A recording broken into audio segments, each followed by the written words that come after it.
Alô, alô, cariocas nordestinos, todo mundo que está ligado aí na nossa live Cultura, Perspectivas e Poder. A gente tem uma imensidão de conterrâneos nessa cidade, mas uma imensidão também ficar calada o tempo todo, né? E é isso que a gente está fazendo aqui a partir dessas lives, né? Começamos a semana passada discutindo alguma coisa que a gente quer discutir, né? O nordestino precisa contribuir, principalmente, ou melhor, continuar contribuindo com essa cidade maravilhosa que é o Rio de Janeiro, né? Então, cada um de nós aqui tem uma representatividade, né, significativa na sociedade, em seus determinados nichos, né? E tá louco para falar, para criticar, para propor e principalmente para discutir as ideias que a gente acha que tem que ser discutida, né? Então, continuando aqui, o sociólogo Felipe Souza, a Erinalda, da Academia Brasileira de Cordel, o Alexandre, né, o ator, diretor, nosso nordestino pernambucano, o Douglas, que está entrando daqui a pouco, né, que faz arte, diversas, né, no Rio de Janeiro, na grande Rio de Janeiro. E hoje um prazer enorme que a gente está tendo aqui de discutir com uma pessoa que entende de sociedade mais do que todo mundo, quase, né? Eu conheço o Chico Alencar, desde a década de 80, quando a gente ainda militava na APEDEMA, no movimento ecológico, eu, ele, mim, que Alfredo Sirquis, que infelizmente a gente perdeu, né, Chico? O Gabeira e outros mais, uma imensidão de militantes pelo social e pela ecologia, né? A gente, então, hoje está trabalhando intensamente pela educação, pela cultura na cidade do Rio de Janeiro, e cada um de nós tem o que falar, tem o que dizer e tem o que questionar. Basicamente, a gente precisa, principalmente num ano tão ímpar, né, que é o ano de eleição, e mais uma vez a gente vai ter a oportunidade de falar e dizer o que é que a gente quer, por que que a gente está aqui, como é que a gente pode contribuir, como é que a gente pode melhorar a sociedade carioca, né? Nós somos quase 2 milhões de nordestinos que estamos aqui e contribuímos com todas as frentes.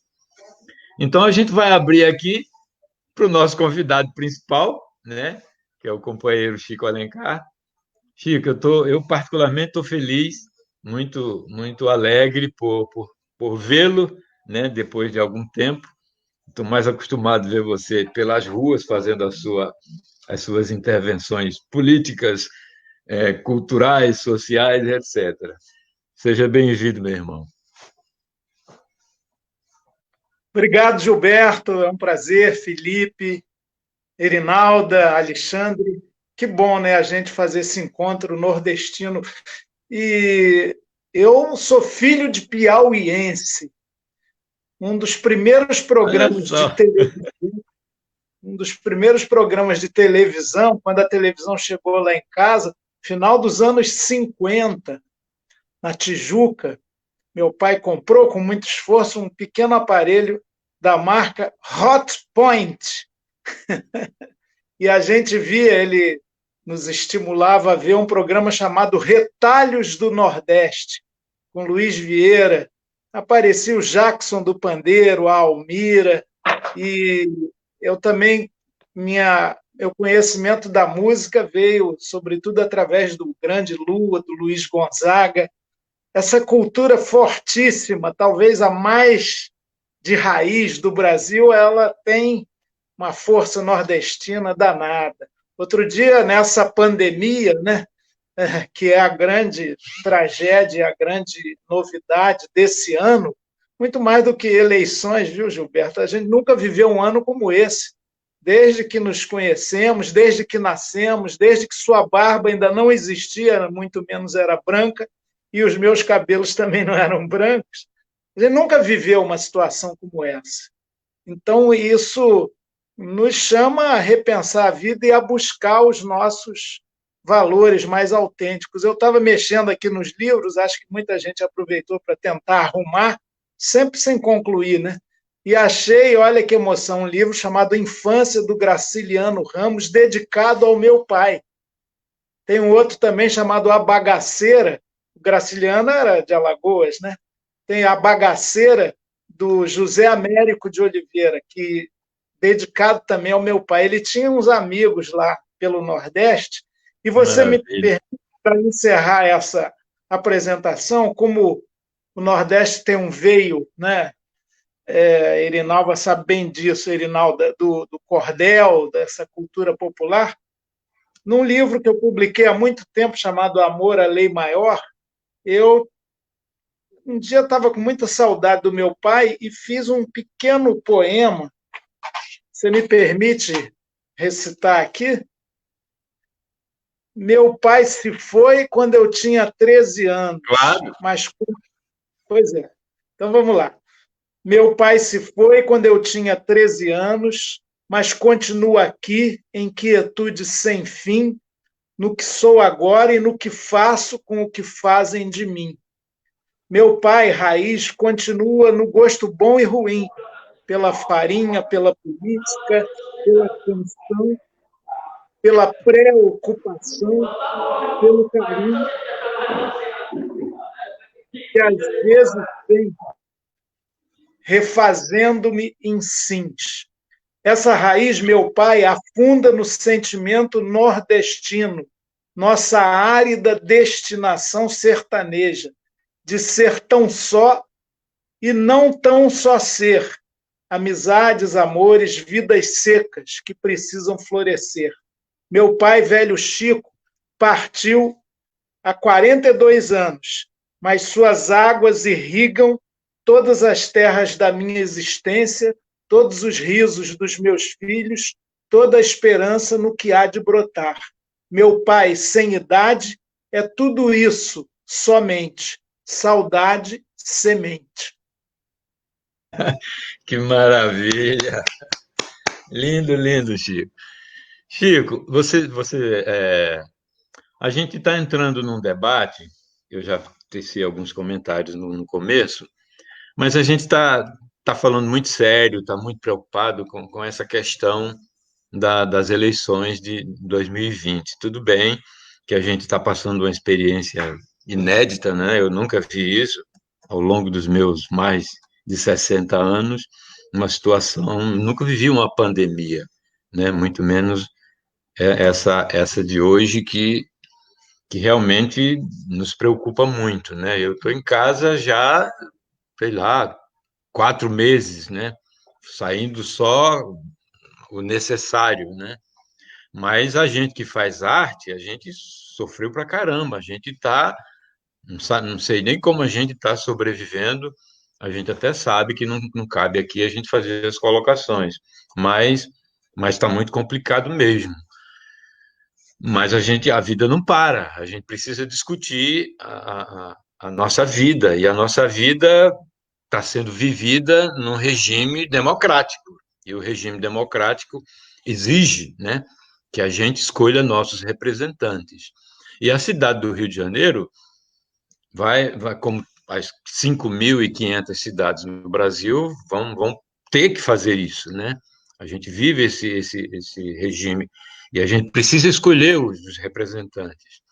Agora, por que a gente está aqui? A gente está aqui porque a gente tem uma representação muito forte na sociedade carioca, né? Os nordestinos começaram a chegar aqui, pelo menos o que tem de registro desde 1897, com a vinda dos soldados da Guerra de Canudos. Eles terminaram lá e vieram para cá para receber o soldo conforme prometido pelo Estado, pelo governo. E a partir daí a gente começou a vir, né? Depois, no século XX, ampliou-se, né, a partir das grandes secas, pontuando principalmente de 38, e começaram as grandes construções no Brasil, a partir do Rio, São Paulo, Brasília, Acre, e a gente saiu por aí. E o Rio de Janeiro recebeu todo mundo, né? A gente começou aqui né, recebendo os pau de arara ali na Senador Dantas, ao lado do campo de São Cristóvão, ali era a chegada de todos nós. Todo mundo vinha para cá para fugir da seca e como sobrevivência, né, para arranjar emprego e tudo mais. Graças a Deus isso mudou um pouco. Hoje a gente vem para disputar mercado de trabalho qualificado, né? Então a gente tá muito preocupado porque a gente tem pouco espaço político para decidir, não só para decidir, como apresentar as nossas ideias. Um universo de 2 milhões de pessoas, há necessidades infindas, né? Na educação, na cultura, no trabalho, no social. E a gente tem pouca oportunidade e pouco espaço para falar, para dizer isso. Então a gente decidiu. Eu, Felipe, Alexandre, Rinaldo, Douglas, a gente diz, bicho, a gente não pode ficar calado, a gente precisa colocar para a sociedade o que a gente está pensando, o que a gente, principalmente o que a gente quer. Não adianta a gente ficar só desejando, né? A esperança nunca foi a solução para nada, só é um paliativo que anima a vida da gente. Então a gente está falando muito sério, a gente precisa discutir a sociedade nordestina nesse contexto carioca. O que a gente quer? O que a gente quer para tanta gente viver melhor, né? O porquê que a Feira de São Cristóvão, que é o nosso reduto principal, sofre tanto desde a sua fundação, perseguições políticas de prefeitos, de polícia. Aí o César Maia botou a gente ali dentro, mas botou de forma errada, não nos ouviu, depois vieram outros. Esse último bicho arrebentou a boca do balão, nunca nem pisou na feira, enfim. Então a gente está querendo aqui, cara, conversar nesse nível mesmo. Então, eu vou abrir agora para os nossos parceiros, o Felipe, o Alexandre, a Irinaldo, o Douglas, fazer de você o nosso socorro e para a gente descobrir esses caminhos. Mas, Felipe. Boa noite, é um prazer estar aqui conversando com todos vocês novamente. É um prazer estar conhecendo o Chico, né? Antes de mais nada, me apresentar também para o Chico. Eu sou filho de cearenses, né? Também sou considerado feirante ali na Feira de São Cristóvão. Sou sociólogo, né, pela Universidade Federal Fluminense. E eu sei que você dispensa qualquer apresentação. Acho que todos nós já conhecemos, a sociedade carioca já conhece bastante a sua luta, a sua militância, a sua participação política no cenário nacional. Mas eu gostaria, para estender um pouco as apresentações, dizer ao nosso público, aqueles futuros pessoas que irão futuramente assistir essa live, esse vídeo, dizer que, além de político, historiador, professor, o Chico também é escritor, né? Escreveu livros como A História da Sociedade Brasileira, escreveu livros didáticos, livros infantos juvenis, né? Além disso, ele foi indicado várias vezes como um deputado federal mais atuante, né, na Câmara Federal, pelo Congresso em Foco, onde venceu a categoria Melhor Deputado em 2009, 2010, 2012, 2013 e 2014. Além disso, ele também atuou como vereador no Rio de Janeiro, de 1989 a 1996. Chico, por favor, se eu tiver, por acaso, errar em alguma dessas datas, você me corrige, por gentileza. E, diante desse destaque aqui, e pesquisei um pouco a biografia do Chico para fazer duas perguntas. Mas antes eu gostaria de fazer alguns destaques nessa extensa biografia do Chico, que é grande, é muito grande. Na Câmara dos Vereadores, o Chico participou da elaboração da lei orgânica e da discussão do plano diretor da cidade, né? Como deputado estadual e deputado federal, integrou comissões de direitos humanos. E por que eu estou destacando essas biografias, essa trajetória do Chico? Porque a minha preocupação dentro dessa dimensão do migrante nordestino é muito por conta que o migrante nordestino ele reside e ele mora em boa parte ou em sua maioria em favelas, né? Em territórios que muitas das vezes faltam políticas públicas continuadas, faltam políticas públicas na área de educação, cultura, saneamento básico, mobilidade urbana, acesso a equipamentos públicos. Então, a minha pergunta, Chico, vai nesse sentido de juntar essa demanda com um pouco da sua experiência. E é a seguinte: você acredita que é possível reunir os nordestinos do Rio de Janeiro para demandar dos representantes do poder público políticas públicas de acessibilidade, mobilidade, direito à cidade, sem ser mal interpretado pela comunidade carioca, ou seja, sem criar uma disputa identitária? E a minha segunda pergunta é: você, Chico, acredita que os imigrantes nordestinos até hoje criam algum tipo de oferta e demanda econômica no setor da hospitalidade, turismo e eventos culturais? Se sim, como você acha que isso colabora para o desenvolvimento estratégico da cidade do Rio de Janeiro? Obrigado. Pois não. Acho que está aberto aqui, né? Sim. Estão me ouvindo, né? Sim. Sim, sim. Tá bom. O Felipe, o Gilberto já falou sobre a presença do nordestino na sociedade carioca, e o Rio se constituiu ao longo da história também como uma cidade cosmopolita, como uma cidade aberta. Foi capital da colônia desde 1763, capital do Império. Claro que naquela época as migrações eram muito limitadas, algumas até forçadas, mas a partir do final do século XIX, como destacou Gilberto, e ao longo de todo o século XX, a presença nordestina no Brasil, no Rio de Janeiro, foi muito forte. Eu estou, coincidentemente, acabando de reler um livro de um querido amigo que se foi também nesse ano trágico, agora o professor Carlos Lessa, economista, foi reitor da nossa UFRJ, presidente do BNDES no governo Lula durante um período. E o Lessa era um amante do Rio de Janeiro. E ele escreveu um livro chamado Rio de Todos os Brasis, onde ele fala dessa força nordestina como constitutiva da humanidade carioca. Então, eu não gosto de separar os nordestinos do Rio contra os nativos do Rio. Não tem carioca da gema, porque nós somos um grande omelete, onde a gema se mistura com a clara, com pitadas de sal, um dendezinho apimentado. Nós somos um Rio também de Áfricas, nós somos um Rio de muitas origens. Isso é muito bacana. O carioca é essa mistura toda que se traduz, inclusive, na nossa cultura, nos ritmos. Os melhores forróis estão aqui também, para além do Nordeste, né? O nordestino também sabe o que é samba. E então, o problema é que nós vivemos numa sociedade de classes e profundamente desigual e injusta. A maior parte dos nordestinos que chegam no Rio de Janeiro vão desempenhar funções de baixa remuneração, ainda que importantíssimas. Construção civil, por exemplo.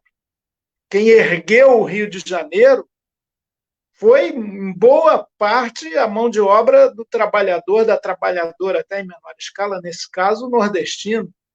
Então, ele fica relegado a uma condição social muito precária, junto com outros irmãos de ascendência africana até longínquamente. Há uma discriminação em relação ao negro também. A gente vê isso de mil maneiras. Então, eu acho que tem que juntar a luta de todos os oprimidos e irmanadamente. E o nordestino afirmar a sua nordestinidade. É muito importante ter orgulho disso, né? Saber da sua força saber do seu ânimo, saber da beleza da sua cultura e exigir os direitos que todos os que vivem numa cidade têm que desfrutar, usufruir. Então, o que é a cidade? A cidade não é um congregado de pessoas arianas, entre aspas, da mesma cor de pele ou da mesma cultura, da mesma laia, da mesma herança genética. Não. Cidade é uma comunidade de cidadãs e cidadãos que, sem qualquer discriminação, são portadoras dos mesmos direitos e cumprem, para viver em comunidade, os mesmos deveres de sociabilidade. O grande problema do Rio de Janeiro é a discriminação social, econômica, que muitas vezes resvala para esse aspecto étnico ou mesmo de origem regional.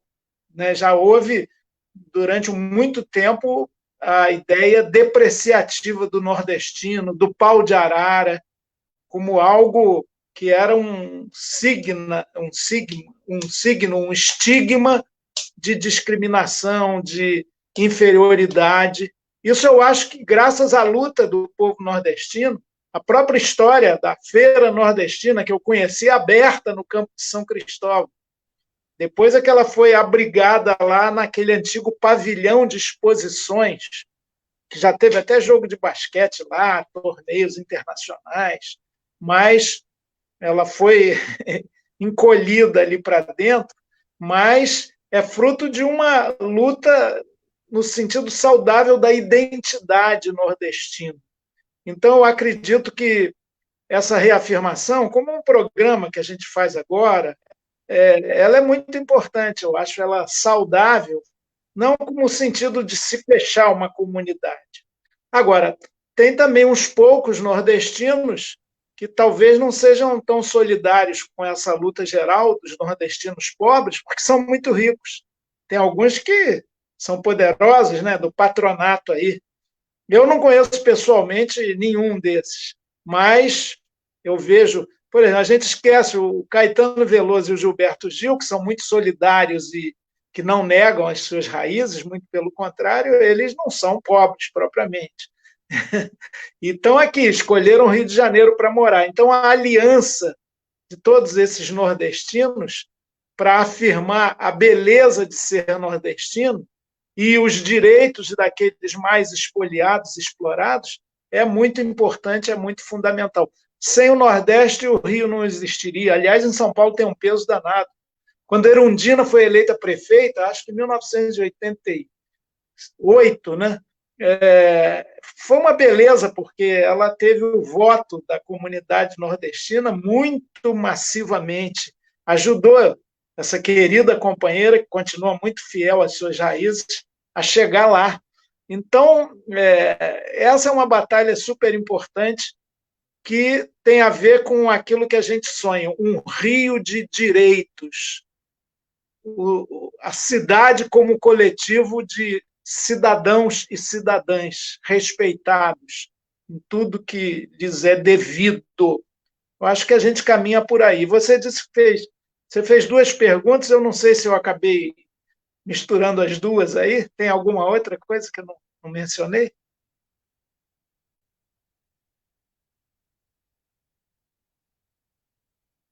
Não estou. Felipe está com o microfone desligado. Sim, perdão. Desliga. Agora tá. Chico, você acredita que a migração ainda cria ofertas e demandas para o setor econômico, especialmente no setor de hospitalidade, turismo e eventos culturais? Se sim, como você acha que isso colabora para o desenvolvimento estratégico da cidade do Rio?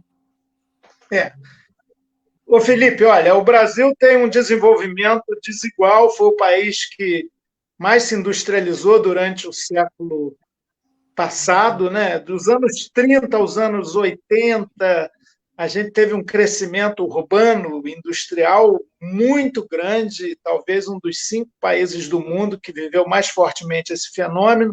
Isso, de um lado, aprofundou desigualdades regionais, de outro, começou a criar uma demanda e uma pressão por políticas públicas nacionais que apoiassem o combate a essas desigualdades. É dessa época que surge Sudene, Sudã, essas superintendências para o desenvolvimento, Sudeco, do Centro-Oeste, de regiões que eram muito sugadas pelos polos do Sudeste, notadamente Rio de Janeiro e São Paulo.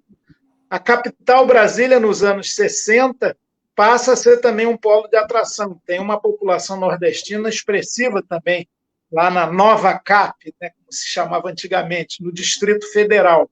Mas, cada vez mais, e isso hoje está muito forte, se tem a ideia de que o melhor é você ficar na sua cidade de origem, inclusive se ela for pequena, você não ter que fazer nenhuma triste partida para falar de uma canção tão linda, né, do Patativa de Assaré, gravação genial do Luiz Gonzaga, mas não ter que deixar o seu Cariri, né, mesmo no último pau de arara, mas acaba indo embora. Não, cada vez mais há uma ideia de fortalecer o desenvolvimento regional do Brasil.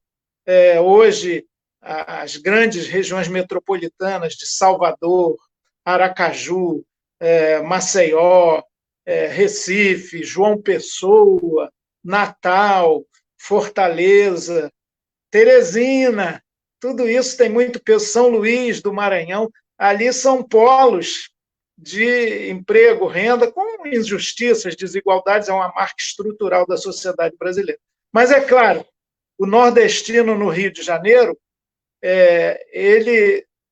eu não tenho dados da imigração, eu tenho a impressão, o sentimento de que isso diminuiu muito em relação a décadas passadas, mas os que aqui estão gostam e ficam, né?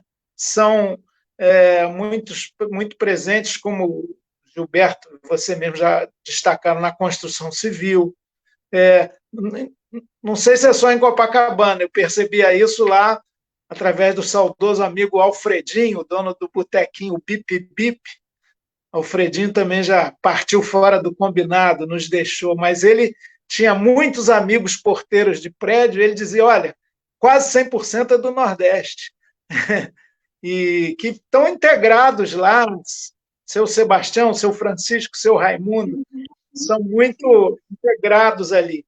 Fora o elemento da cultura, né, que é muito preponderante, esse veio nordestino, na música, na poesia, no cordel, ele tem peso, ele tem força, né, e está já bem reconhecido. Você veja, eu falei do Luiz Gonzaga e do Luiz Vieira na minha infância. Hoje em dia tem uma pleia de nomes conhecidos do Nordeste que estão completamente valorizados, né? Mesmo novas gerações, para além de Geralzinho Azevedo, Alceu Valença, Elba e todo mundo, né? Então, eu acho que, como fator econômico específico, o nordestino está incorporado numa sociedade de capitalismo monopolista, muito pesada, e tira as identidades. Agora, como contribuição cultural, espiritual, digamos, de maneira de ser, ele compõe aquilo que eu chamaria de cultura cosmopolita carioca. Tem que ser reconhecido e valorizado. Muito bem, gostei, Chico, está poético pra caramba, está trazendo lembranças de poesias fantásticas, até Patativa do Assaré você tirou do baú, que maravilha. Mas, Chico, você tem razão, teve uma época que acho que inverteu-se o desenvolvimento das nossas capitais no Nordeste, de Salvador até São Luís, e as grandes cidades também do interior, como Mossoró, Campina Grande, Caruaru, tem acompanhado o desenvolvimento do Brasil e até com certas vantagens. A gente tem algumas pesquisas. Então, aconteceu muitas vezes o contrário. O nordestino que estava aqui, quando ele viu que lá estava legal, aí ele estava voltando. Teve uma década aí que aconteceu muito disso. Eu fiz uma rápida pesquisa e percebi isso. Agora, o nosso artista, Alexandre Lino, por gentileza. Boa noite, Chico. Boa noite, colegas. Boa noite, pessoal que está nos ouvindo. Chico, é um prazer imenso estar dividindo esse momento com você. Você é um dos caras que honra o teu ofício, o teu papel na sociedade e como político, e isso é de uma nobreza para o nosso país extraordinário. Um homem com a tua dignidade, com a tua ficha, realmente diz para a gente o que deveria ser o senso comum, né? E não a exceção. Mas que bom que temos você, Chico, que bom que podemos dialogar com você. Eu sou nordestino, sou um migrante, vivo no Rio de Janeiro há 27 anos, eu migro para o Rio de Janeiro com o propósito de fazer arte, porque a minha cidade, lá no Agreste Pernambucano, não tem teatro até hoje, mas me interesso pela arte lá, descobrindo alternativas para isso e venho para cá. Hoje tem uma Qual é carreira... a sua cidade? Gravatar. Gravatar fica entre Caruaru e Recife, fica a 80 quilômetros de Recife. Gravatar é chamada da Suíça brasileira. Coisas de pernambucano, né? Você imagine, nós temos uma Suíça do Agreste Pernambucano. Suíça brasileira. A Suíça brasileira, coisas de nordestino, a cidade repleta de chalés suíços, enfim. Eu conheço Zurique e fui algumas vezes, e isso é uma diversão. Quando eu voltei a Gravatar falando que tinha visitado Zurique, falei, meus queridos, realmente é de um abuso nós aqui em Gravatar de chamar isso aqui de Suíça. Sensacional. Mas Gravatar é uma cidade muito simpática, muito bonita, muito agradável. Eu amo minha cidade. E a característica talvez tenha vindo por isso, porque é uma cidade que faz muito calor durante o dia e à noite ela faz muito frio. Então a temperatura dela cai muito. E aí sim, criou-se esses chalés, enfim, serve-se fundir, tem restaurante especializado em fundir na cidade. É uma ousadia, vamos dizer assim, é uma ousadia sem precedente, mas caracterizou muito a cidade e criou-se um polo turístico muito forte por causa disso. Isso movimenta... Mas, Alexandre, me permita, se Recife gostava de se dizer a Veneza brasileira, por que não Gravatar? É a Suíça. Exatamente. A questão, assim, Recife se dá muito pela questão geográfica, né, pelo desenho, né, por ser cortada por rios, aqueles canais e tal. E Gravatar cria uma arquitetura própria por causa da temperatura e se denomina a Suíça brasileira. Enfim, coisas de nordestino que a gente tem aí para saborear essas nossas características de orgulho próprio, de elevar as nossas tradições até nesses pequenos detalhes, né?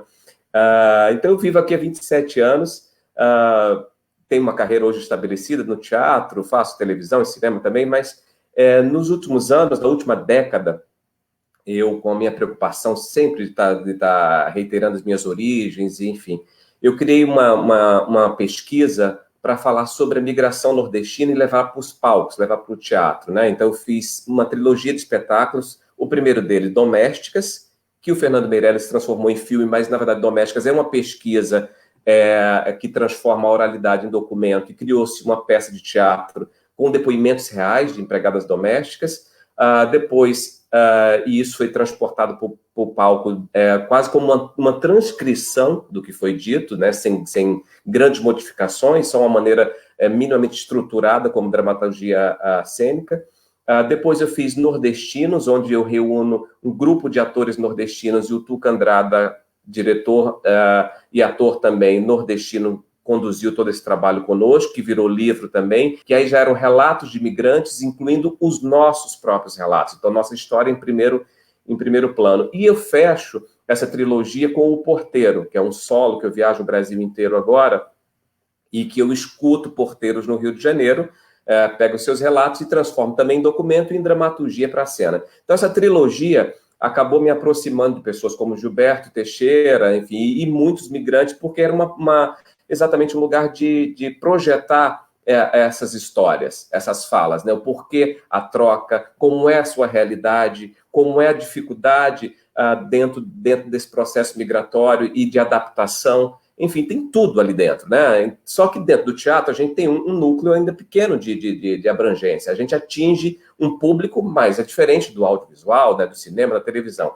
mas conseguimos, com esses trabalhos, atingir um público muito expressivo. Uma média, a gente tem de 200 mil espectadores com esses 3 espetáculos ao longo desses anos. Então, a gente tem aí um número significativo e muitos migrantes acabaram se identificando com esse trabalho. O que eu quero dizer com isso?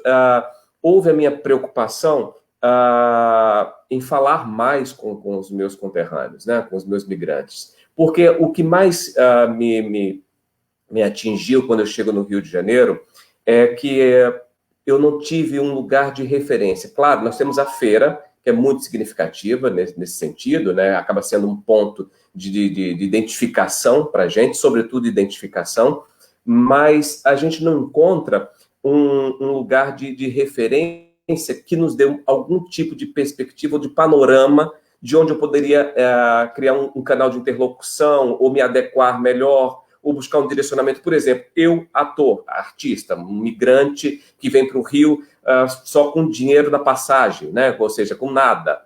Então, vem para cá sem saber... Eu não sabia, eu não tinha teatro na minha cidade, não tinha internet naquela época, né? Então, eu tinha pouca informação, desculpem, eu tinha pouca informação sobre como conduzir essa carreira aqui, como estudar, por exemplo. Eu vim me informar aqui... E eu senti falta absoluta disso, porque era simples. Eu precisava que alguém me dissesse, olha, eu sou nordestino migrante, eu não tenho condições, sou pobre, quero ter uma carreira como ator aqui. O que é que eu faço? Eu queria que alguém me dissesse, olha, o que é que você tem como formação? Como é que você vem do Nordeste, da sua cidade? Eu ia dizer, olha, eu tenho formação técnica assim aqui. Perfeito. Eu queria que alguém tivesse me dito, sem que eu tivesse tanta dificuldade para conseguir levar quase um ano da minha vida para me entender nisso, que era simples. Olha, nós temos uma escola técnica de teatro no Rio de Janeiro, chama Martins Pena, que é uma escola pública. Para a sua condição, para a sua realidade, é a única escola que se aplica. Porque como você não tem recursos para investir numa escola privada de formação para atores, mas tem essa escola, que é uma escola extremamente qualificada, a primeira escola de teatro da América Latina, enfim, tem grandes atores formados por lá, então você pode, né, estude sim, né, e você pode entrar lá, porque lá você não paga para estudar. Então, o que eu quero dizer? O lugar imediato que você tem de busca para a sua sobrevivência quando você chega aqui é o que a gente chama de subemprego, né? Porque parece que não existe outra possibilidade para você.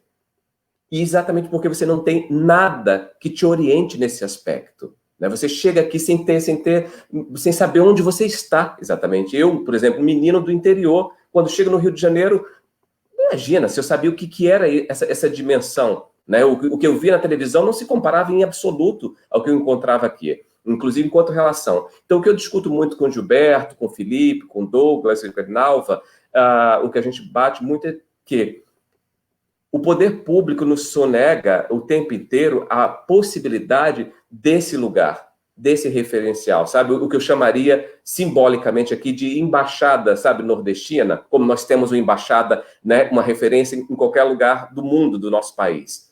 E nós somos muitos aqui, nós somos uma imensidão aqui. Então, essas pessoas, quando elas vão trabalhar como empregadas domésticas, como porteiro, alguns se identificam absolutamente com a função e desempenham com categoria, e isso é espetacular, mas outras pessoas, e uma grande maioria, eu diria, é por falta de opção e de qualquer orientação. Então, o que eu insisto sempre falar, sabe, Chico, será que a gente não deveria, aliás, lutar para que criasse um lugar de referência para essas pessoas? Óbvio, tem a feira, que é extremamente simbólica e representativa, que é um lugar de identificação, de encontro, né, cultural e de outras manifestações. Mas, para mim, tem essa grande falha no poder público de sonegar o que eu chamaria de eixo estrutural para que o nordestino criasse outras possibilidades. Eu queria que você falasse um pouco em cima disso. Isso aí. O Alexandre, excelente, aliás, está aí uma proposta concreta que qualquer sociedade que se pretenda civilizada tem que implementar, encontrar recursos para isso.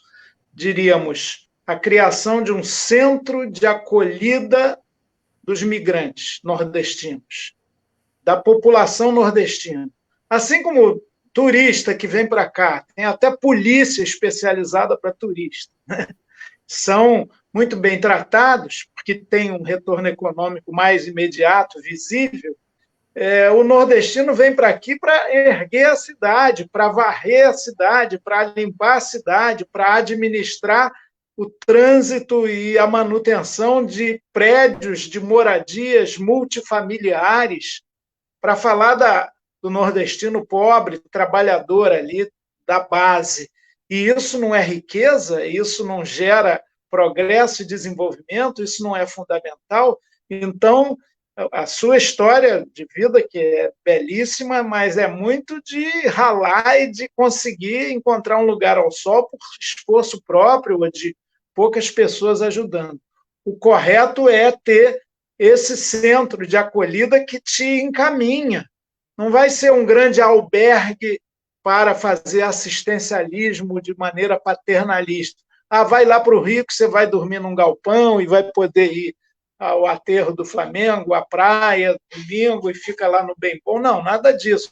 Mas é um centro cidadão de orientação para os potenciais, as necessidades de estudo, de trabalho, né? Um arquivo de empregos, de possibilidades de trabalho. Isso é muito importante para a pessoa, porque não há maior solidão do que você chegar na capital, na cidade grande, e falar, e agora? Eu estou fugindo, antigamente se fugia da seca, hoje se foge da falta de oportunidades, da falta de perspectiva. E a pessoa chegando aqui, às vezes tem um parente que já está há mais tempo, que acolhe, você fica ali dormindo meio precariamente, agregado naquela casa, apertado naquela casinha, mas nem todo mundo tem essa possibilidade. Então, esse centro de acolhida seria muito importante.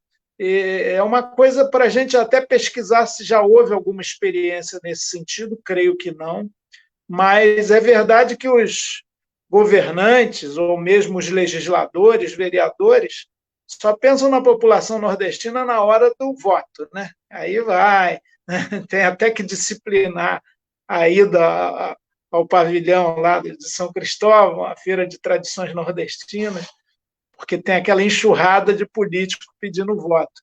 Quando, na verdade, tem que se pensar nisso. Você está me trazendo até uma proposta, né? Eu sou um mero professor da UFRJ, né? Não tenho nenhum mandato, mas já exerci vários e posso vir a exercer mais um ou outro, né? Já estou em vias de me aposentar, mas, de qualquer maneira, eu acho que isso é uma ideia interessante, né? Porque o fluxo migratório de pobres, principalmente, é do Nordeste. Não é o catarinense, o gaúcho, o paulista, o paranaense, o mineiro, mesmo o capixaba. Esses, em geral, vêm para cá já com alguma possibilidade de trabalho, com alguma colocação, né? O do Nordeste, não. Tem um grande contingente que vem para tentar a vida. E olha que contribuição rica. Você é um exemplo maravilhoso disso, porque tem uma obra artística relevante e ajuda muito o Brasil a se descobrir a si mesmo, mas poderia ser um talento frustrado, né? Caso não tivesse, por uma série de fatores, essa possibilidade de se realizar e de contribuir, né? O Felipe está crescendo aí, está fazendo faculdade, ou já se formou, Felipe? Não sei, mas está também batalhando. Isso poderia ser mais fácil se houvesse... Formou, Felipe está fazendo... Chico Felipe está fazendo até mestrado, acho que até acabou já. Opa, pois é, que bom. Defender, né? Isso mesmo. Pois é, mas tem muitos que a gente sabe. Provavelmente o Alexandre entrevistou muitos porteiros ou empregadas domésticas. Foi. Primeiro ponto de água Uma amassou com imensidão de rápido, né? gente. Poderia não ser tão difícil assim. Poderia É verdade. não ser tão difícil assim. Vamos lá. Bom, você que está chegando agora, que está ouvindo agora, isso aqui é um coletivo de nordestinos que está discutindo o processo eleitoral do Rio de Janeiro e está se colocando como coletivo de propostas, de discussões, de possíveis soluções. Num certo momento, a gente vai fazer as nossas propostas efetivas, como o coletivo já discutiu e fechou. Alexandre, por favor. Chico, desculpe. Não, por favor, Alexandre. Não, é só Douglas. Alexandre só vai complementar, em seguida o Douglas entra, por favor. Desculpa, Douglas. Chico, quando você citou o teu poema dedicado ao teu pai, você já tinha evocado muito Patativa, viu? Foi fácil nos transportarmos para os cordéis do Patativa em algumas passagens suas. Sensacional. Eu me lembrei aqui de tudo que nós falamos até agora, e que você também já puxou essa fala no início. Eu gosto muito do Luiz Rufato, você conhece bem, o autor dele, Eles Eram Muitos Cavalos. Eu tive o privilégio de dirigir essa obra do Luiz Rufato, e ele discute ali coisas que me interessam muito. Então, mas encontros com ele, tem uma fala dele que, para mim, se tornou muito pessoal, e que eu acho que sintetiza muito isso que nós falamos agora, que ele diz: eu não sou exemplo, eu sou uma exceção na sociedade brasileira, que é extremamente compartimentada e coloca dificuldades para que você consiga subir degraus dentro dela. Luiz Rufato. O Luiz é um migrante, né? Ele é do interior de Minas Gerais e vive em São Paulo. E o Luiz é um dos nossos grandes autores hoje em dia, enfim, um autor extremamente respeitado, e ele fala isso, inclusive ele falou isso no encontro que nós tivemos na PUC. Era muito interessante ele falando isso para aquele grupo, inclusive. E é realidade, né? Assim, eu também não quero ser exceção, né? Assim como nós tivemos um presidente da República que parece que é uma exceção, que é um acontecimento. A gente não pode, enquanto nordestino, aceitar isso, de que sejam casos isolados, esporadicamente, de ascensão. Não, porque é muita gente qualificada, é muita gente com talento, é muita mão de obra que pode ser especializada, que pode avançar. Então, a nossa luta aqui, a minha, do Gilberto, do Felipe, do Douglas, da Erinalda, é para que a gente consiga ecoar isso e agregar mais, no sentido de que, Chico, não pode ser exceção à ascensão do nordestino. Não, tem que ser valor agregado, reconhecido, valor reconhecido. Mas para que o valor seja reconhecido, tem que haver possibilidades de que a pessoa consiga desenvolvê-lo. Né? Não há talento que tenha ficado simplesmente no âmbito do desejo que aconteça nada com ele. Há que ter estímulo ao desenvolvimento. E é isso que falta imensamente para o nosso povo. Isso é o que mais me atinge quando eu olho. Nós estamos no século XXI e eu escuto porteiros, como eu escutei naquele monte de entrevistas, alguns deles falando do o quanto honram o seu trabalho, o quanto se sentem felizes ali, mas outros dizendo: meu filho, eu sou porteiro porque eu não tive opção. E eu escutei isso de muitos deles. Sabe, Chico? Porque eu não tenho opção. É lindo a história do seu Pedro, que é uma fala que eu reproduzo na minha peça, que diz: eu tenho 40 anos de profissão, formei uma filha médica, uma contadora e uma advogada. Mas, para mim, dói muito até hoje, meu filho, quando eu não recebo um bom dia, quando eu não recebo um cumprimento, porque as pessoas passam aqui e ignoram. Em São Paulo, agora há pouco, aconteceu um episódio de uma moradora passando, e o síndico tinha indicado para o porteiro: o morador que passar sem máscara não pode circular, você tem que mandar ele voltar e buscar a máscara dele. Né? Ou seja, essa área aqui é comum, então não pode estar circulando aqui sem. Ele se reportou à moradora e a moradora devolve para ele: você não tem o direito de falar, você é porteiro. Alguma vez eu já falei com você? Então, assim, é essa a realidade, e isso acontece todos os dias com nordestinos. E rolou essa semana, se não me engano, Alexandre, uma coisa muito triste que aconteceu acho que foi um ministro, alguém estava servindo a água, ele: não quero agora não. Ficou desrespeitando o rapaz deu a volta, ele falou: eu já repeti, você se retira, a gente não precisa de você aqui. Eu achei horrível aquilo ali. A Erinalda pede desculpa que ela está com problema na internet. E agora o Douglas, Chico, vai entrar agora, que ele está tendo. Ele não deu tempo de chegar em casa, mas ele foi legal, ele parou num lugar e está acompanhando tudo. e tá com áudio e vai falar agora com você. Douglas? Oi, Gilberto. Oi, Chico. Todos me escutam?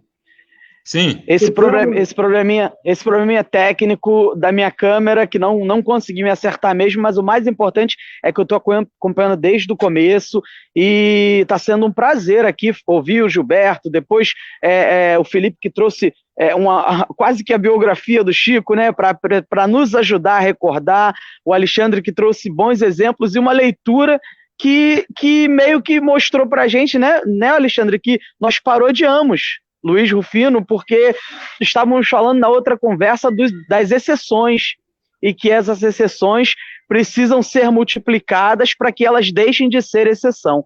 E aí, meu amigo Chico é um cara que eu já admiro de muito tempo. Eu queria também levar para esse lado político, porque as suas visões, a gente já entende que tem esse lado de olhar para as minorias, de dar voz a essas pessoas que pouco são atendidas ou escutadas, né? Então, eu queria falar com você em um ponto que você trouxe na sua fala. Você deu um bom exemplo do negro, das pessoas de religião de matriz africana, de pessoas que buscam, né, de alguma maneira, reconhecimento, espaço, oportunidade, que aqui na nossa cidade é uma cidade miscigenada de raças, de cores, e o problema do nordestino, que o Alexandre trouxe um exemplo de política que você já vislumbrou aí e pode levar para frente, caso venha a estar de novo ocupando um cargo legislativo, eu acho importante a gente ter uma política para essa classe nordestina, para essa cultura nordestina. Você vai me encontrar aí pelos arraiais, dançando quadrilha, pelos palcos, atuando, mas isso ainda como exceção, porque eu prezo muito pela militância da cultura afro-brasileira, das religiões de matrizes africanas, porque eles conseguiram, com essa luta inteira, políticas para isso. Eles conseguiram espaços em editais da prefeitura. Eu vou ser bem específico falando da prefeitura do Rio, porque para a gente minimizar o espaço, né? E aí eu vejo muitas oportunidades para que aconteçam através de editais, através de chamamentos públicos, para essa vertente, que acho legítima, justa, perfeito. Mas eu não entendo da mesma forma para manutenção das tradições, da cultura nordestina, que ela é tão viva aqui na nossa cidade, mas que ela ainda resiste pela resistência desses artistas. Ela não tem um incentivo, ela não tem políticas públicas, editais específicos para esse canal, para essa manutenção dessa cultura tão rica que é nordestina, mas que o carioca já se apossou. E aí eu queria que você falasse sobre isso, Chico. Esse tipo de política, é possível ter essa vertente para a manutenção das tradições, sejam elas quais forem, da culinária, da dança, da música, da vertente de cultura nordestina? Ô Douglas, não é só possível como necessário. Agora, eu gosto muito de um lema dos deficientes, todos somos deficientes de alguma maneira, mas eles têm um movimento muito forte, porque, imagina, é um segmento da sociedade muitíssimo discriminado. Só de alguns anos para cá, a acessibilidade, até para a locomoção, começou a ser mais valorizada e praticada e construída nas cidades brasileiras, mas eles têm um lema maravilhoso: nada sobre nós sem nós.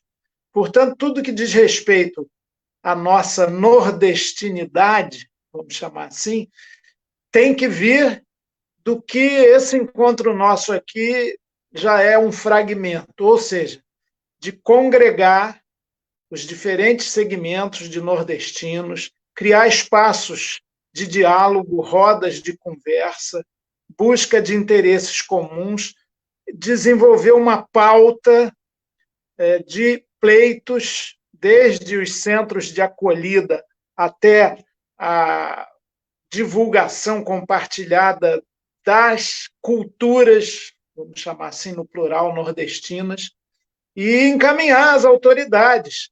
Agora, como esse ano nós teremos, em 15 de novembro, Dia da República, as eleições municipais para prefeito, para vereador, era importante esse movimento dos nordestinos entregar uma pauta mínima, aquela que se chegar como plataforma básica, como pontos essenciais. Não precisa ser tudo, porque isso é muito dinâmico, as demandas se multiplicam, mas alguns eixos fundamentais do reconhecimento dessa nordestinidade, estamos falando aqui do Rio de Janeiro, embora as cidades aqui, sobretudo as mais populosas, como São Gonçalo e Caxias, por exemplo, tenham um contingente nordestino ultra expressivo. Onde tem povo, tem nordestino, né? E a referência do Rio é muito forte, até do ponto de vista... Chico, você falou, onde tem povo, tem nordestino. Eu me lembrei de uma brincadeira que eu faço entre os amigos. Quando eu chego, tem muito nordestino, eu falo assim, e tem mais nordestino aqui do que gente. Pois é, tem mesmo. Não, e mesmo do ponto de vista esportivo, é impressionante. Os clubes cariocas, talvez pelo fato de sermos sido a capital, e o futebol do Rio já foi o mais importante do país, os clubes de grande torcida lá no Nordeste são os clubes cariocas, além dos de lá mesmo, o Bahia, o Vitória, Santa Cruz, Sport, e todos das diferentes estados, mas Flamengo, Vasco, sobretudo, tem grandes torcidas. E então tem uma troca, tem uma aproximação. Talvez o Rio seja a mais nordestina das cidades do Sudeste. Talvez os nordestinos vejam no Rio de Janeiro o seu espaço de maior possibilidade de realização. Mas, para isso, é preciso de instrumentos de políticas públicas, como o Douglas falou, na área cultural, na área educacional, na área de formação e capacitação para o trabalho e na acolhida humana. Esses episódios aí que o Alexandre mencionou, no fundo, é uma espécie de racismo, né? Ou do lugar de fala, que ainda é muito forte numa sociedade altamente elitizada, aristocrática e discriminatória, como a brasileira.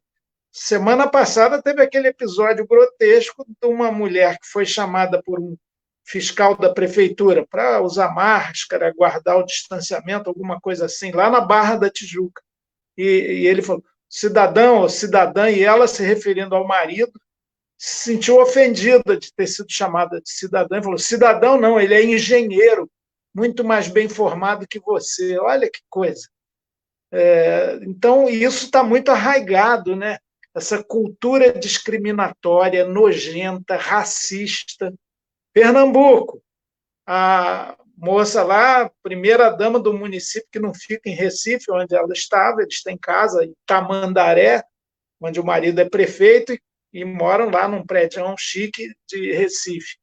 Não conseguiu tomar conta de um menino por 10 minutos que fosse, deixou ele lá pelo elevador, aconteceu aquela tragédia tremenda do Miguel. E é claro que a própria justiça vai olhar para essa senhora com mais cuidado, com algum tipo de proteção, porque ela é branca, rica, né? Então, agora é isso, né? Tem algo que está ao nosso alcance imediato.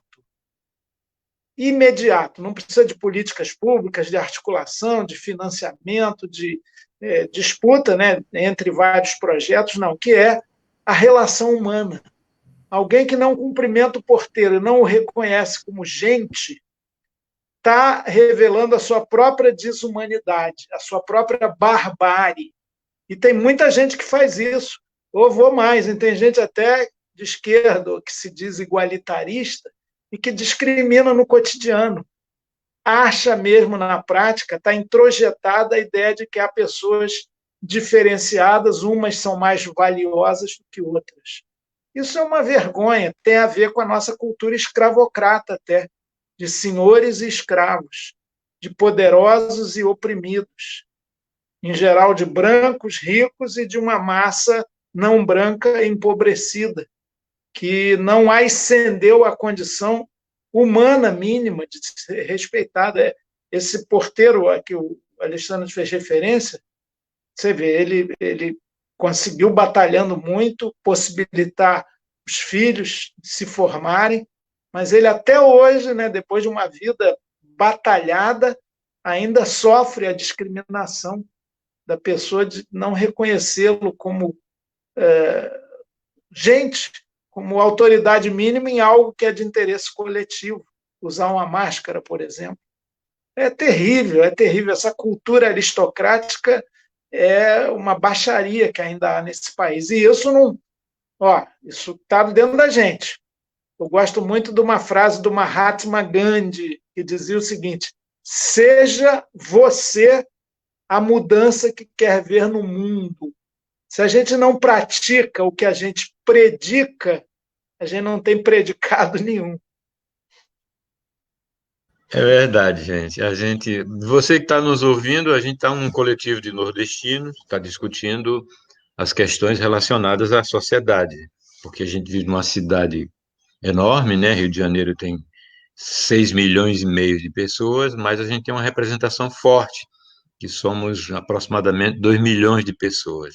E a gente convidou o nosso parceiro, querido Chico Alencar, né, para discutir essas questões. Nós estamos discutindo abertamente, mas o coletivo já pensou num provável, possível agenda mínima, como o Chico colocou há pouco. Essa agenda tem várias propostas, dentre elas tem a Casa do Nordeste, que prevê muitas coisas, inclusive cursos profissionalizantes, até uma universidade de gastronomia. Isso está bem concebido e a gente está discutindo. A gente está convidando os catedráticos, as pessoas principalmente de formação popular, porque a gente acredita muito, né, nessas bases, né? E a gente está construindo um possível documento para discutir com alguns possíveis candidatos a prefeito da cidade do Rio de Janeiro e vai colocar, né? Vai colocar com muita intensidade. A gente já passou, Chico, Douglas, Felipe, Alexandre, de 1 hora. A gente sempre aconselha não passar muito para não cansar o público. A gente quer abrir agora 1 minutinho para cada um para se despedir de coração, Chico. Saudade de tu, rapaz. A gente nunca mais fez uma ação pelas ruas, né? Botou uma batata no escape dos ônibus para parar. Então, você começa, que é o nosso convidado especial. Tá bom, Gilberto. Olha, muito obrigado a vocês, especialmente, ao próprio Gilberto, ao Felipe, ao Alexandre, ao Douglas. O que aconteceu com... A Erinalda teve problemas na internet. Ela sumiu aqui da nossa visão. Foi, ela me mandou um recadinho aqui dizendo que teve problema na internet, pediu mil desculpas. Que bom. Bom, mas um beijo também para a Erinalda. E para os que acompanharam esse debate, nós vamos, inclusive, retransmitir nas nossas redes, né? Eu tenho lá umas redinhas, herança do meu tempo, 16 anos como deputado federal. Tenho... Eita! Tem lá uns 350 mil seguidores no Facebook, no velho Facebook, dizem que já não está tão na moda, mas tenho lá Instagram, Twitter, e a gente vai propagando, semeando as boas ideias. Talvez seja a nossa missão na vida, jogar as sementinhas. Às vezes elas caem em terreno pedregoso, arenoso, não frutificam, mas que vale a intenção de semear. Vale, eu sou filho de Piauí, eu dou graças a Deus por essa condição. Nasci na metade do século passado e quando o Brasil se tornava mais urbano do que rural, e sou filho de piauiense com paulista. Na minha infância, brincava falando assim, você é filho da locomotiva e do último vagão vazio do trem. Eu falei, olha, mas às vezes as melhores coisas estão no último vagão. É verdade. Ô, Chico, Então, até o Chico Buarque, o meu pai era paulista, meu avô pernambucano, meu bisavô mineiro, meu tataravô baiano. Quem não é nordestino, meu irmão, é alguma coisa. estou na estrada há muitos anos, sou um artista É, brasileiro. Pois é, pois pois é. é. Então, olha, eu acho que a gente é o povo da raça Brasil, como dizia meu saudoso amigo Fernando Brant, povo da raça Brasil. Agora, para se constituir como povo inteiro, tem que respeitar todas essas raízes lindíssimas, né? E eu estou muito animado com essa ideia da Casa do Nordeste, é uma boa, é uma Eu boa. vou E passar para olha, você. Nós vamos passar se para uma, você, para você dar uma olhada e de se uma repente dar outras prefeitura sugestões. se uma prefeitura assumir, se uma Câmara de Vereadores assumir, isso é bem factível, isso seria muito legal, né? Eu acho que seria muito bom com essa iniciativa de base, né? Nada Com sobre nós certeza. sem nós, vamos construir isso. Eu tenho certeza que meu paizinho lá, no outro nível de vínculo em que ele está, deve estar gostando disso. Mas Com muito obrigado, certeza. vamos continuar. Estou sempre às ordens. Depois, Tá quando bom. começar mesmo campanha, vocês podem e devem promover um debate Claro, entre candidaturas para testar, né, o compromisso de cada um. Porque faremos sim. tem gente de origem nordestina que não se reconhece assim, que esquece e acaba indo por caminhos tortuosos aí. É verdade. Começando com Douglas, Alexandre e Felipe fechando. Eu estou aqui lembrando os tempos de rádio, né? Só a minha voz que o pessoal está ouvindo, mas eu estou curtindo muito e foi muito interessante. Só tenho a agradecer aos colegas que já estão nesse projeto e ao Chico, nosso convidado de hoje, que somou muito, enriqueceu muito nosso bate-papo. Quero agradecer a todos que estão assistindo, que irão assistir, e depois nas redes sociais a gente vai fazer a mesma coisa. Eu ainda não tenho um pedacinho do que Chico tem lá no Facebook, e tomara que isso seja do agrado de todos os seus seguidores lá, que eles também conversem sobre essa agenda do nordestino, que também entre nas rodas de conversa, e que se algum desejo seu se reverberar mais para frente numa possível campanha, se você voltar a um cargo eletivo, né, para representar o povo na política, que isso também esteja nas suas conversas e nas suas intenções políticas. Obrigado a Com todos, e eu vou ficar e vou curtir lá nas redes sociais. Beijo, Felipe. Alexandre. Obrigado, Chico. Obrigado, colegas. Obrigado às pessoas que estavam aqui ouvindo. Chico, foi engrandecedor. Não seria diferente esse diálogo com você, esse encontro com você. Ele foi muito desejado. Quando a gente pensou no primeiro convidado, foi muito rápido vir o seu nome. Foi quase que imediato e a gente se articulou imediatamente para te encontrar. E sabíamos da sua agenda inicialmente, já foi nos passado, tem aí uma dificuldade. Você abriu aí esse lugar para nos receber, e hoje, sabendo desse detalhe da tua origem também nordestina, você é nordestino, aliás, quando eu estava investigando mais a fundo também tua biografia, eu estava exatamente reparando isso, eu falei, cara, não tem como, assim, o Chico, ele tem o biotipo, né, ele tem os traços nordestinos, né, seria uma incongruência alguém nascer exatamente com esse tipo de com essa cor, com esse cabelo, é um típico nordestino, o Chico, isso é uma honra pra gente, então isso nos alegra ainda mais, e não tenho dúvidas que seu pai está olhando por tudo isso e muito feliz. Tem duas coisas que eu vi dentro da tua biografia que me anima muito. Óbvio, tem várias áreas de atuação ao longo da tua trajetória, mas ela se sintetiza muito quando você pensa, sobretudo, na qualidade de vida para os cidadãos. É isso, a tua luta é essa. Isso é lindo, né? Porque isso não exclui, muito pelo contrário, isso inclui, né? Como você fala, temos os grupos, as minorias, enfim. A gente não está aqui defendendo exclusivamente uma atenção para a nossa comunidade. A gente está querendo discutir e elevar a nossa comunidade porque ela está sendo pouco projetada. Essa é a grande luta, né? A gente quer projetar aquilo que, nesse momento, está em menos evidência. Existem outros grupos que estão melhores organizados nesse momento e estão conseguindo agregar aí coisas significativas nessa trajetória. Então, assim, trazer você hoje foi ainda mais animador para essa nossa luta, viu? Muito obrigado.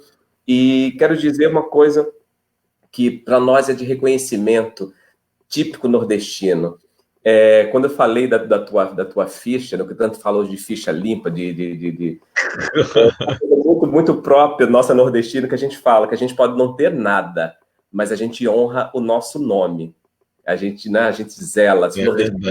Para ele é de um valor. Mas tô limpinho, né? Pode me faltar comida, pode me faltar tudo, mas o meu nome jamais. Ele vai ser honrado até o último momento da minha vida. Eu acredito que você é esse cara, viu? Não tenho dúvidas. Você tem deixado isso evidente para todos nós. Eu queria fechar, sempre gosto de deixar uma... Eu ia falar recitar Patativa mais uma vez, mas eu vou para um outro lugar que também me interessa muito. Eu acho que nesse momento de pandemia, a gente tem refletido muito sobre a coisa mais importante de tudo. Quando a gente nega a atenção, um afeto, uma demonstração de carinho para quem quer que seja, a gente está negando o nosso bem mais precioso. E o Rainer Maria Rilke, ele diz de uma maneira primorosa isso numa das suas obras. Ele diz que o amor de um ser humano por outro é talvez a experiência mais difícil para cada um de nós, o mais superior testemunho, a obra absoluta em face da qual todas as outras são apenas ensaios. É isso que nos falta, é amor. Muito obrigado, bem. Obrigado. Felipe. Então, eu queria agradecer a participação de todos vocês. Eu gostaria de agradecer especialmente ao Chico, que nos atendeu alegremente. E eu, particularmente, ouvindo Chico para cá, Chico para lá, como não lembrar do meu pai, porque meu pai uma barraca na Feira de São Cristóvão chamada Caldeirão do Chico. Me fez lembrar de uma história que ele conta por que se chama Caldeirão do Chico. Ele, certa vez, ele trabalhou como cozinheiro durante muitos anos, como chefe de cozinha em vários restaurantes do Rio de Janeiro, principalmente na Zona Sul. E quando ele teve essa ideia para o nome da barraca, é porque certa vez ele ouviu uma história que em alguns vilarejos pobres, antigos, você botava um caldeirão, né, e uma pedra no meio desse caldeirão, que era tal de sopa de pedra, e ficava ali alimentando o fogo. E ali você chegava assim, minha senhora, você não tem alguma coisa, uma pequena coisa, uma batata, uma cenoura para acrescentar aqui no caldeirão? Aí, pedindo um, pedindo outro, você depois, no final, você tinha uma caldeirada imensa de vários legumes, de várias carnes ali envolvidas. Essa foi a ideia dele por conta desse nome. E é um pouco isso que a gente está fazendo aqui, né? Tentando fazer uma caldeirada de ideias, de debates, propostas, para ver como é que vai ser esse caldeirão. O que vai resultar, né? O que vai resultar, né? Qual vai ser o prato, né, final disso tudo. Então, muito obrigado pela sua presença, pela sua participação. Só gostaria de lembrar que a gente já tem um vídeo da semana passada. Aqueles que estão nos assistindo, que vão nos assistir, se quiserem conhecer um pouco mais da agenda nordestina, do Alexandre, do Douglas, do Gilberto, da Erinaldo, a gente já tem um vídeo da semana passada, em quem puder assistir também será muito bom. E tem a nossa página, né? Na nossa página a gente já vai colocar a proposta do documento mínimo que o Chico se referiu e a gente já deu uma trabalhada. Eu quero agradecer de coração, um beijo na alma do Chico, né? Foi muito bom rever você, bater esse papo com você. E quero já fazer o convite. Gilberto, sim. Me permita. Claro. Primeiro, esse caldeirão que o Felipe falou, feito assim coletivamente, com ingredientes de cada um que chega, é super nutritivo, né? É uma recada de boa. E muito mais, bem. eu queria... Você vai fechar, é claro, Gilberto, mas só para me veio outra figura que nos honra, nós, Fique nordestinos, absolutamente à vontade. que é o Ariano Suassuna. Opa! E olha, eu tenho repetido muito isso que o Ariano falou em uma das suas maravilhosas aulas, espetáculo, para esse momento duríssimo que a gente está vivendo, trágico mesmo no Brasil, mistura pandemia com pandemônio governamental. Ele dizia o seguinte: o otimista é um bobalhão, o pessimista é um chato. A gente tem que ser realista, esperançoso. Eu acho isso uma bela lição de vida para os tempos atuais. Sejamos realistas e esperançosos. É verdade. Obrigado. Muito bem. Boa noite. Próxima semana, o nosso convidado é um companheirão também, um parceiro. Acho que conhece, é o Maurício Werner, foi um dos diretores da Rio Tour. Tem uma experiência muito interessante na área de turismo e a gente vai discutir e principalmente colocar por que a Feira de São Cristóvão é tão relegada ao escanteio quando ela recebe o dobro de turistas do Pão de Açúcar e do Corcovado. A Feira de São Cristóvão, Chico, recebe 3 milhões de pessoas, o Corcovado e o Pão de Açúcar juntos recebem 1,5 milhão. Então, por que a gente não dá uma atenção melhor a esse reduto fantástico? Né? Isso aí. Boa noite, gente. Beijo. Boa noite, boa noite. Tchau, Douglas. Vamos passar aqui. Boa noite.